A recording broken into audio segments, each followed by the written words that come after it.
You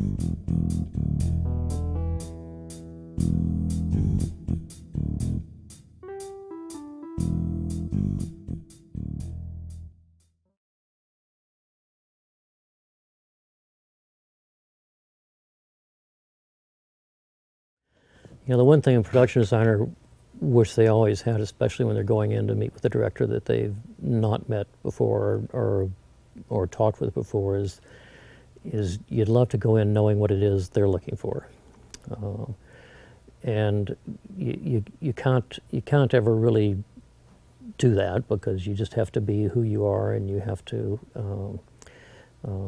be as prepared as you can be.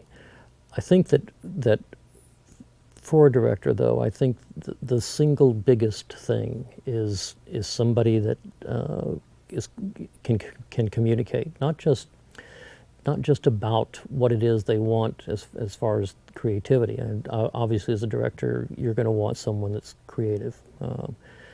There are lots of ways that creativity can be presented, but I think that there are guys that are, by guys I'm using it generically, that they might have an expertise in certain areas as far as their design is concerned. And maybe if the film is very much one way that direction, then perhaps that's a way to consider. But I think the main thing is to find someone that you know that you can communicate with, that you feel like will really collaborate with you and help bring your vision to the screen. And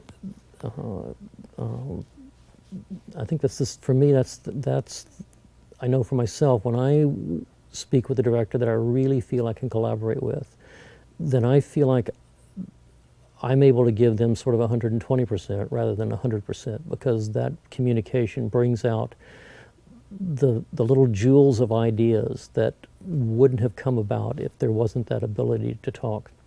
And I know there's not a director out there who hasn't had relationships with a designer or with a DP or with a writer that, when they've had a really good line of communication, that's when something begins to breathe. That's when the script begins to flower and blossom and become more than what it was, because two people get on the same line, and their experiences and talents and abilities start being brought into the fold, and good things always come out of that. And the same thing happens from a director with a designer. And 9 times out of 10, if you have really good communication with your designer, he might not be as good, or she might not be as good as someone else, but you'll end up with a better project because you've had two people creatively collaborating on something, rather than somebody kind of doing their thing and you like it, but what you miss are the little extra bits that happen, and those intangibles are oftentimes the difference. So I think communication is a good thing. Obviously, somebody that's visual. I think that the director too, it's important that they have somebody that has some conscientiousness about the budget, even though the director's not messing with that. He doesn't want this producer coming in and distracting what it is he's trying to do, because he has a designer that's not doing what he or she is supposed to be doing with regards to the budget.